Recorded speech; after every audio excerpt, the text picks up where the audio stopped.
Voilà, il est 18h. D'abord le rappel des titres de l'actualité sur CNews et sur Europe 1. La sécurité des Français, priorité absolue pour Emmanuel Macron.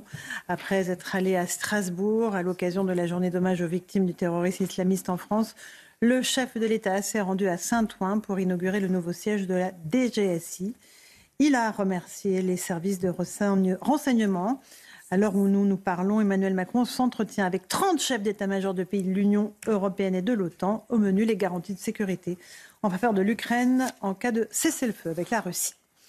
L'avocat de Boualem Sansal va saisir l'ONU pour dénoncer une détention arbitraire. Selon Maître Zimret, ses organes ont une force morale très grande, même si elles n'ont pas de force impérative. Il parle de l'ONU. Il n'a pas eu de nouvelles de son client depuis 15 jours. Boualem Sansal est clairement l'otage de cette relation dégradée, de cette relation en feu entre la France et l'Algérie, a-t-il affirmé. Enfin, Donald Trump redouble de menaces commerciales à l'encontre du Canada. Il a annoncé doubler à 50% les droits de douane sur l'acier et l'aluminium canadien. Pour mettre fin à la guerre commerciale, le président américain assure que la seule chose censée à faire pour le pays est de devenir le 51e État américain. Selon ses mots, le Canada devra réagir si Donald Trump double ses taxes, a déclaré le gouvernement canadien. 18h01 et quelques secondes, nous sommes en direct sur CNews et sur Europe 1 avec nos invités Louis de Ragnel. Bonsoir Louis. Bonsoir Laurence. Rachel Kahn. Bonsoir, Alexandre Devecchio. Gauthier Lebret qui est là. Laurence. On a le plaisir d'accueillir Hervé Morin, ancien ministre de la Défense. Bonsoir à vous. Bonsoir. On vous voit beaucoup en ce moment et tant mieux. Vous portez une parole qui est importante et qu'il faut entendre. Dès lors que vous m'invitez, je suis heureux de venir. Écoutez, nous sommes heureux de vous accueillir et nous sommes aussi avec Jules Torres. Bonsoir Jules. On va commencer peut-être par évoquer le président Macron. Alors là, en ce moment, il rencontre les chefs d'état-major d'une trentaine de pays de l'Union, mais aussi de l'OTAN.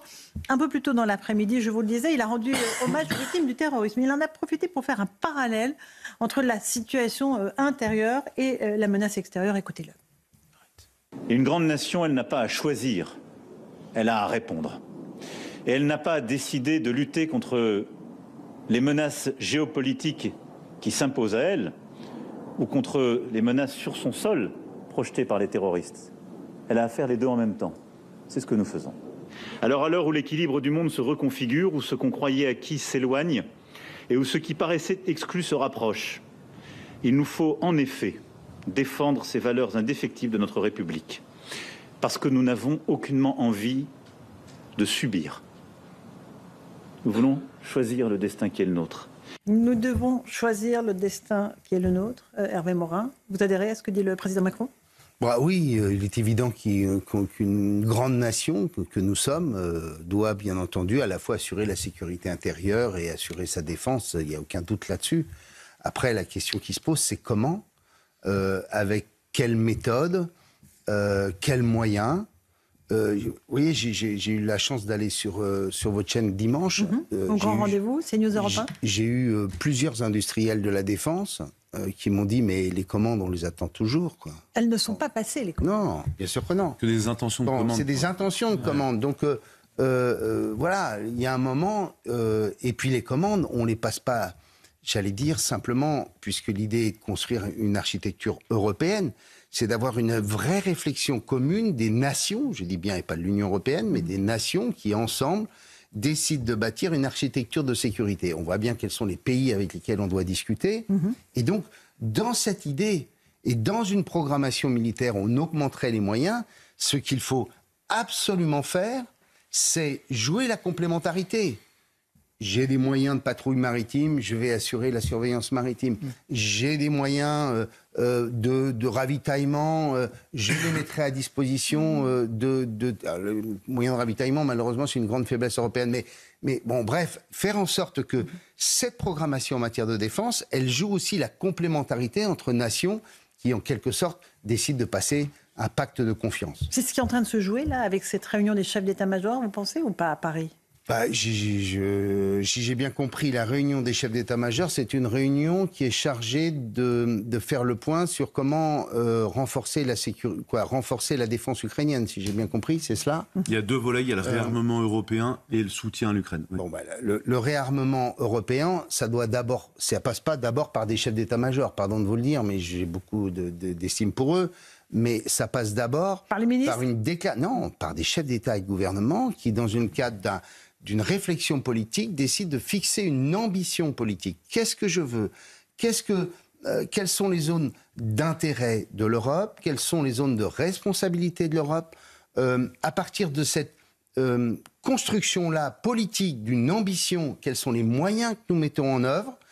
Quels sont, par exemple, quels sont les volumes de force qu'on veut projeter ? Est-ce qu'on se sent capable de devoir projeter sur 2 théâtres ou un théâtre et un théâtre accessoire ? Est-ce qu'on veut aller sur l'espace africain ? Bien, il y a donc une seconde phase. Et ensuite, troisièmement, on met les industriels de la défense autour de la table pour dire comment on bâtit des programmes de recherche et développement pour avoir toutes les briques technologiques dont on a besoin, et enfin des programmes d'armement autant que possible européens, et non pas d'aller chercher des avions dont on sait qu'ils peuvent être arrêtés par les Américains quand ils décident de les arrêter. Hervé Morin, est-ce que vous pensez toujours qu'il y a une politique de la peur qui est faite en France, ou est-ce que le danger est là et il faut assumer de le dire ?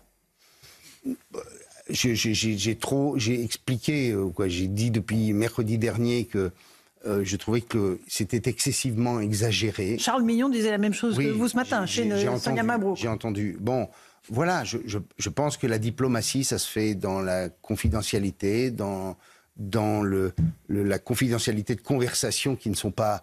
on n'a pas besoin d'être étalées tous les jours dans la presse.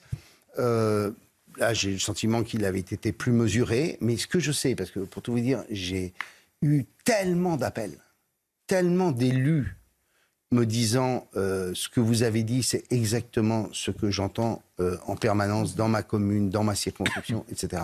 Les Français ont bien vu qu'à travers cette exagération, on rejoint un peu, pardon de la comparaison, mais un peu la scène du Covid, quoi, du genre, je crée... je fais en sorte de redevenir l'acteur majeur de la scène politique française. Non, et puis c'est pas seulement ça, c'est également, pour reprendre ce point-là, c'est toute critique de la ligne officielle du président de la République est vue comme le fait que nous ne serions pas lucides, que nous ne serions pas patriotes, que nous ne serions pas alignés avec l'unité nationale. Il y a quand même ce sujet-là qu'on est en train de voir et qui existait déjà en effet pendant le Covid, où vous étiez contre le confinement, eh bien on vous disait que vous étiez tributaire finalement de la mort des gens. Pendant l'invasion en Ukraine en 2022, on a vécu la même chose, où si vous étiez en désaccord avec Emmanuel Macron, eh bien vous étiez un poutiniste, un poutinolâtre. On vit la même séquence aujourd'hui et c'est très inquiétant. Gauthier Lebret. Alors, je veux juste souligner qu'en termes de communication en Arabie Saoudite, aujourd'hui, on parle de paix entre les représentants ukrainiens et les représentants américains. Nous, on réunit les chefs d'état-major. Alors, je ne vais pas aller jusqu'à dire qu'Emmanuel Macron prépare la guerre, mais enfin, quand vous réunissez les chefs d'état-major, surtout pas dire ça, ne dites pas ça. Et que de l'autre côté, on parle de paix en Arabie Saoudite, il y a une sorte de hiatus. Après, je veux bien qu'il renvoie dos à dos la menace russe et la menace qu'est l'islamisme. Il me semble qu'il y a une vraie menace existentielle aujourd'hui qu'est l'islamisme et une menace qu'est la Russie. On peut refaire la liste en Afrique, dans les territoires d'outre-mer où ils insufflent un sentiment anti-français, les cyberattaques contre les hôpitaux. Mais cette menace n'est quand même pas du même ordre. Et puis quand Emmanuel Macron nous dit on lutte contre les deux menaces, vous trouvez que le président parle autant d'islamisme que de Russie en ce moment ? Alors évidemment, on a des agents de la DGSE absolument formidables qui déjouent très régulièrement des attentats en France. Et donc on lutte contre l'islamisme. Enfin, Mulhouse, c'était il y a 15 jours, un islamiste algérien qui poignarde un retraité portugais. J'ai pas l'impression que aujourd'hui l'islamisme pour Emmanuel Macron soit un sujet suffisamment pertinent pour prendre la parole à 20h. La Russie l'est visiblement. Pourtant, dans les rues de France, c'est pas les Russes qui tuent encore aujourd'hui. Oui. Alors ça, c'est un discours. Est-ce qu'il faut le tenir, Alexandre Devecchio, ou est-ce que là, vraiment, on outrepasse notre rôle ? Il faut le tenir. J'irai même plus loin. Il y a un décalage entre la volonté de réarmer sur le plan extérieur, que je soutiens parce que je pense que c'est le bon sens, même si la menace russe est une menace relative, c'en est une, et puis par ailleurs il y a d'autres menaces, mais il y a un décalage entre cette volonté-là et le désarmement qu'on constate sur le plan national et même européen, avec un état de droit, pardonnez-moi, européen, qui nous désarme totalement, notamment en matière migratoire. J'ai appris hier que le concept de jambisation existait dans ce pays. Ça veut dire la jambisation, c'est les... Qu'est-ce que c'est, Alexandre ? Parce qu'on ne sait pas tous. Je vais expliquer, j'ai appris moi-même, mais c'est un phénomène en recrudescence, c'est-à-dire que les narcotrafiquants esquintent leurs adversaires mutiles dans les jambes. Donc ça, c'est quelque chose d'absolument, je pense, hallucinant. qu'on n'aurait pas pensé vivre dans ce pays il y a 15 ans. Et là-dessus, j'ai l'impression que l'État ne prend pas du tout la mesure de la gravité en matière d'insécurité. Donc, il y aura, pour qu'il y ait réarmement extérieur, il faut d'abord un redressement intérieur et un réarmement intérieur. Hervé Morin, je me tourne vers vous parce qu'on a peu de temps ensemble, donc je veux qu'on l'utilise à plein. Le réarmement de la France, il est possible. J'évoquais la dette française, qui est un véritable fardeau sur nos épaules, qui va sans doute obérer une partie de cet effort de réarmement. Est-ce qu'il n'y a pas une responsabilité, encore une fois, de tous ceux qui ont dirigé ce pays, à laisser grossir cette dette qui, de facto, même si on sort les dépenses de la défense de ce pactole-là, va nous amener quand même à être ralentis dans cet effort? Au moins déjà, c'était une revendication ancienne de ministre de la Défense français, qui était de dire l'effort militaire ne devrait pas être intégré dans la dette. Je me souviens de Michel Alliot-Marie dire cela. Deuxièmement, l'effort militaire, pardon, mais ça je vous le confirme, et j'attends quelqu'un qui me dise le contraire. Quand Emmanuel Macron annonce 100 milliards, ça repose sur rien. Et je me suis dit, 100 milliards, il y a dû y avoir des revues stratégiques, on a dû commencer à bâtir. Rien de tout cela. Ils viennent juste de la commencer, la revue stratégique. Et donc 100 milliards, c'est simplement le double de ce qu'on dépense aujourd'hui. C'est la seule explication qu'on peut avoir. 64 millions d'euros de remboursement de l'intérêt de la dette. Donc en clair, est-ce que c'est 100 milliards ? Probablement non.